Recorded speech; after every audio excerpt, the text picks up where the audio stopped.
Ko'zlarim ko'rayotgan har bir narsani Allohim men uchun yaratgan. Birinchi kun davomida shu so'zlarni takrorlab yurdim. Yomg'irga tekkanimda Allohim shu yomg'irni men uchun yaratgan. Yerda yurganimga yerga ko'zim tushib qolsa, shu yerda yurishim uchun Allohim yerni menga yaratdi. Kofeni ichayotganimda shu kofidan lazzatlanib ichishim uchun Allohim menga kofeni yaratdi. Tarelkamdagi ovqatga qarab shu rizqni shuncha millionlab jonzotlar orasida Allohim menga yetkazdi deb, nima bilan to'qnashsam, kim bilan uchrashsam, qayerga ko'zim tushsa, nimani his qilsam, qaysi holatda bo'lsam, hammasida Allohim shuni men uchun yaratdi deb shunchaki takrorlab yurdim. Bilasizmi?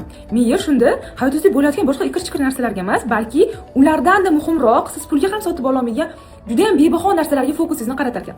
Buni keyin Instagramimda bo'lishganimda, kechasi bilan direktim tinmadi qizlar, shunaqa ko'p ayollar, haqiqatan bu juda ham boshqacha texnika ekan. Eshitilishi oddiy, bajarilishi oddiy, lekin inson kun davomida shuni takrorlab yursa, qanaqadir boshqacha hissiyotga, boshqacha holatga, yengillikka, xuddi holatini yaratganga yaqinroq paytiga tushib qolar ekan deb yozishdi. Sizlarni esa ertaga mana shu holatda 20:00 da bepul o'tkazilinadigan qiymati 600 ming so'mlik jonli efirimda Instagram va Telegram tarmoqlarimda kutaman. Telegramga o'tish uchun profilim shapkasidagi silka bo'yicha kirasizlar.